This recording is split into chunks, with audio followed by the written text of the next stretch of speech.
Halo pemirsa, pelesiran PAL TV kali ini masih di Hainan, Cina, sebuah provinsi di selatan Cina yang memiliki udara yang sangat bersih. Berwisata ke Hainan, Cina akan menemukan keindahan alam dan jauh dari hiruk-pikuk ibu kota yang padat. Pulau Hainan di Cina Selatan ini tidak hanya terkenal dengan pantainya, melainkan juga kediaman suku minoritas Li dan Miao. Desa Yetian adalah lokasi sempurna untuk mendalami budaya dan tradisi suku-suku minoritas tersebut. Rombongan pelesiran PAL TV pun tiba di Yetian Minority National Village meski cuaca hujan, namun tidak menyurutkan keinginan kami menelusuri keindahan kampung Yetian ini. Kampung Yetian ini yang jarak hanya 40 km dari kota Sanya yang merupakan salah satu kota di Hainan. Pemerintah Hainan sangat melindungi keberadaan suku Li dan Miao yang sudah hidup sekitar 4.000 tahun lalu.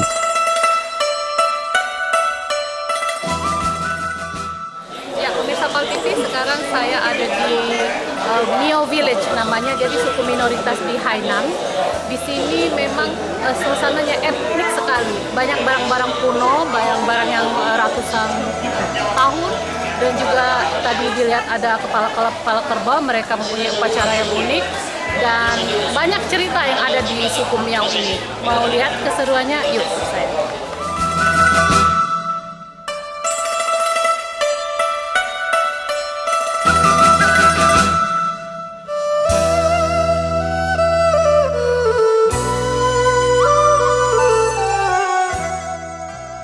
Kerajinan tangan suku Li seperti tenunan dengan sejarah panjang selama 3.000 tahun, gerabah, tarian, dan keterampilan menempa menjadikan Yetian Minority National Village ini sebagai The World Intangible Culture Heritage dari UNESCO.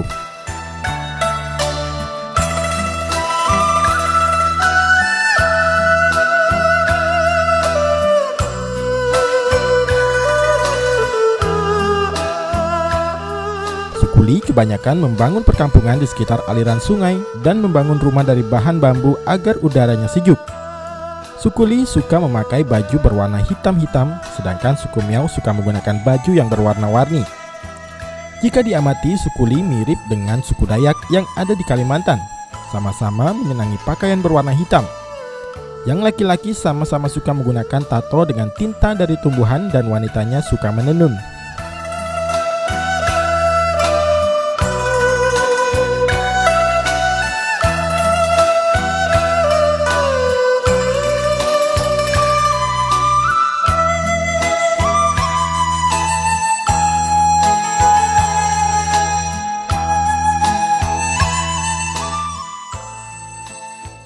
Kampung suku Li dan Miao ini sangat unik. Di beberapa lokasi kami menjumpai para penduduk yang memainkan alat musik seperti suling dengan merdu.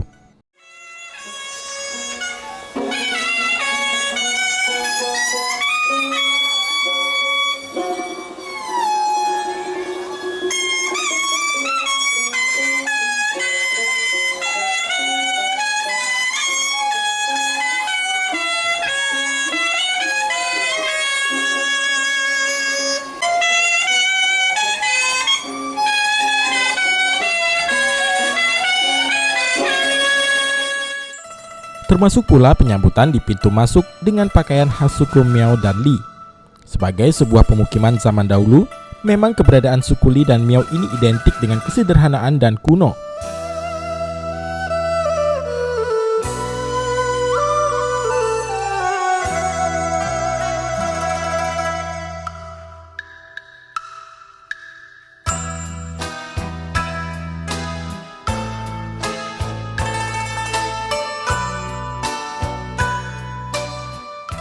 Alat-alat rumah tangga dan peralatan untuk hidup tetap dilestarikan, dijadikan barang pajangan untuk dilihat para turis yang datang.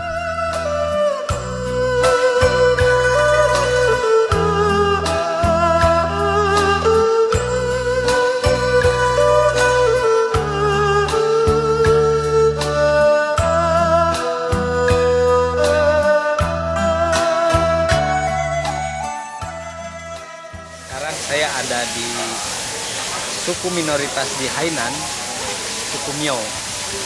Ini karya-karya mereka di perkampungan mereka, dan mereka ini sukunya mirip Dayak, mirip sekali. Budaya pakaiannya, tenunannya, budaya tatonya, tapi sayang tato sudah dihapuskan oleh pemerintah karena sangat menyakitkan. Nah ini tadi kita udah lihat bagaimana perkampungan ini dan suku ini sampai sekarang minoritas dan mereka sangat menjunjung tinggi nilai-nilai tradisi leluhurnya. Salah satunya mereka sangat menjunjung untuk bakti kepada orang tua. Dan mereka tidak akan pergi meninggalkan kampungnya selama orang tuanya masih ada. Mau tahu alasannya? Kata mereka, buat apa kalau tidak bisa berbakti ke orang tua? Bagaimana bisa berbakti atau berbuat baik kepada orang lain? Luar biasa sekali ya.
TV. Saat ini kita ada di kawasan suku minoritas Miao. Di belakang ini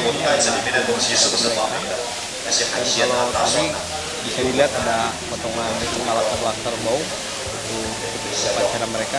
Ini suku ini kalau di kita Indonesia mirip Dayak karena di sini pakaiannya, tenunannya, kulitnya, terus budaya tatonya juga sama dengan Dayak. Di sini suku Miao kalau yang statusnya lebih tinggi, dia tatonya banyak sampai ke wajah. Tapi sejak Cina jadi republik tahun 49 itu dilarang karena sangat menyakitkan.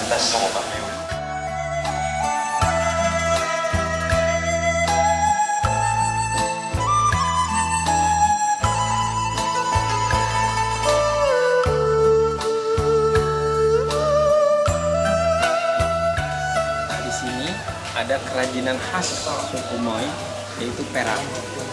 Perak ini asli di tempat sendiri, tidak pabrik. Biasanya dipakai buat pengobatan, jarum akupuntur, salah satunya dari perak ini. Terus zaman raja-raja dulu disiapkan tempat perak untuk ngetes makanan raja apakah beracun atau tidak. Kalau peraknya berubah hitam berarti itu beracun, kalau enggak berarti aman untuk makanan raja.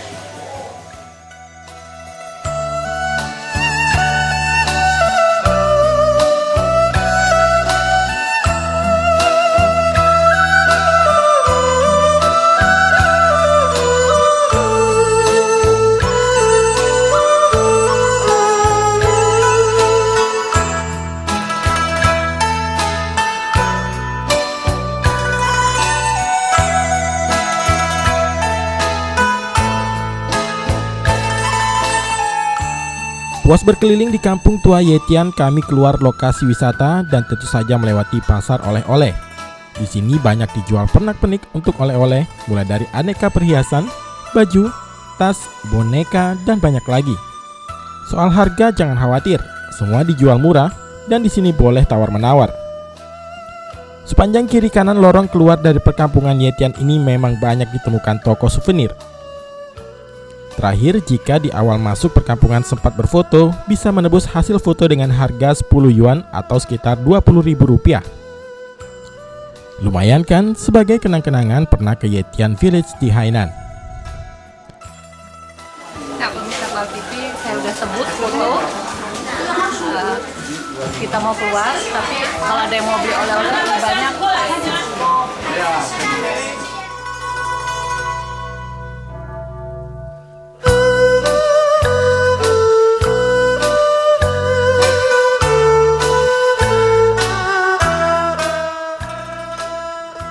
Lokasi berikutnya yang kami kunjungi yakni perbukitan dengan puncak yang indah. Nama kawasan ini yakni Deer Looking Back Sculpture. Deer Looking Back sendiri merupakan legenda di Sanya yang menceritakan perburuan tanduk seekor rusa betina yang akhirnya rusa tersebut terjebak di pinggir bukit dan tidak bisa menyelamatkan diri dari busur panah. Maka di puncak ini dibuat monumen patung rusa yang menoleh ke belakang atau Deer Looking Back. Banyak turis yang sudah mencapai puncak bersuah foto di sini. Lokasi di sini lebih mirip puncak Bogor. Selain posisi menanjak ke atas pegunungan, suasana kanan kiri juga mirip dikelilingi perbukitan yang hijau dan indah. Rombongan naik mobil terbuka untuk menuju puncak untuk melihat patung rusa menoleh tersebut. Namun sayang, rombongan yang terdiri dari ibu-ibu ini enggan mendaki ke atas. Akhirnya kami hanya mengumpul untuk beristirahat sekaligus menikmati pemandangan kota Sanya, terutama Pulau Phoenix yang indah dari atas ketinggian. Phoenix Island ini sendiri merupakan pulau buatan atau pulau reklamasi yang terbagi menjadi dua bagian. Salah satu sisi menjadi pusat wisata kelas atas yang terdapat hotel berbintang 7, serta banyak resort mewah yang diidentikan dengan Dubai. Sementara di sisi lain, kawasan ini digunakan tentara Cina sebagai tempat berlabuhnya kapal-kapal perang.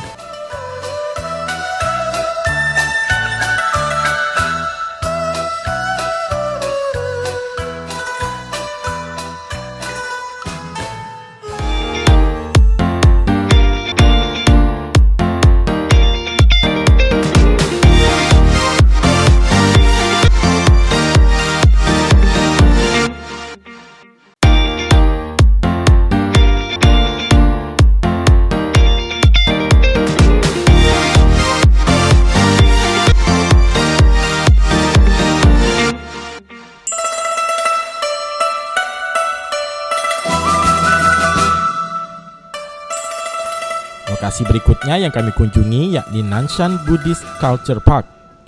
Kawasan ini merupakan ikon kota Sanya di Pulau Hainan dan merupakan satu-satunya tempat yang hampir setiap turis masuk ke Hainan menjadikannya tempat untuk dikunjungi. Rombongan Pal TV tiba di sini saat rintik hujan. Banyak turis yang datang untuk melihat secara langsung patung Dewi Kuan Im yang tertinggi di dunia. Patung ini benar-benar luar biasa, berdiri setinggi 108 meter di tepi laut Cina Selatan. Patung ini memiliki 3 wajah yang secara sengaja diposisikan sedemikian rupa sehingga satu menghadap ke daratan dan 2 menghadap keluar dengan memperlihatkan bahwa Sang Dewi melindungi Cina dan dunia di luar pantai. Sangat tinggi filosofi patung Dewi Kuan Im di Hainan ini.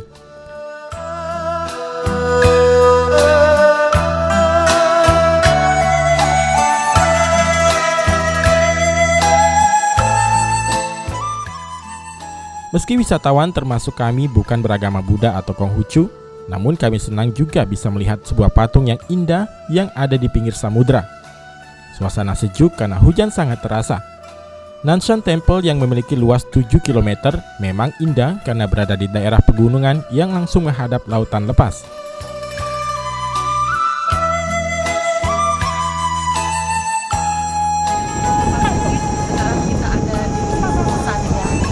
Nanshan, ini tempat patung Dewi Kuan Im itu sangat tinggi, 128 meter. Orang-orang Cina yang kesini melakukan sembahyang. Di sini memang suasananya cantik, diapit gunung-gunung, udaranya kebetulan sejuk. Kalau kita ya sini ya bagusnya buat foto-foto.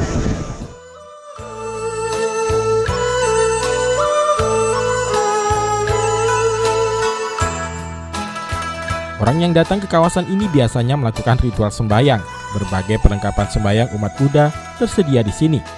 Rata-rata umat Buddha yang datang pasti melakukan ritual sembahyang. Sementara sisanya hanya menikmati alam indah pegunungan dan ikon Hainan berupa patung Dewi Kuan Im, atau datang untuk berfoto dan menikmati laut lepas yang indah.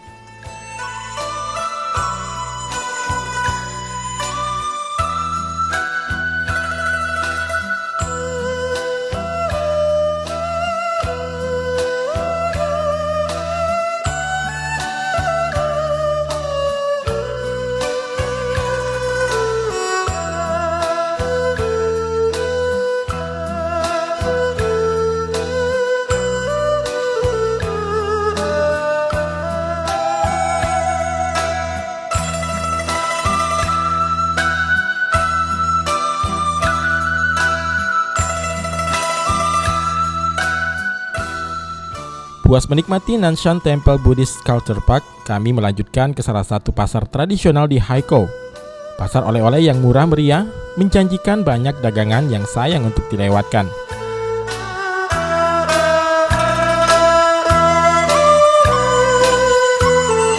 Ini tempelan kulkas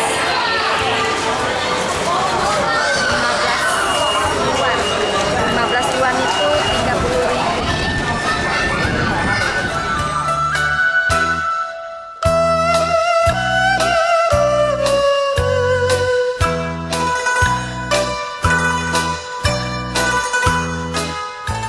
Rombongan pelesiran PAL TV yang terdiri dari ibu-ibu ini selalu senang saat datang ke lokasi belanja atau shopping. Beberapa barang yang cuma ada di Cina pun dibeli.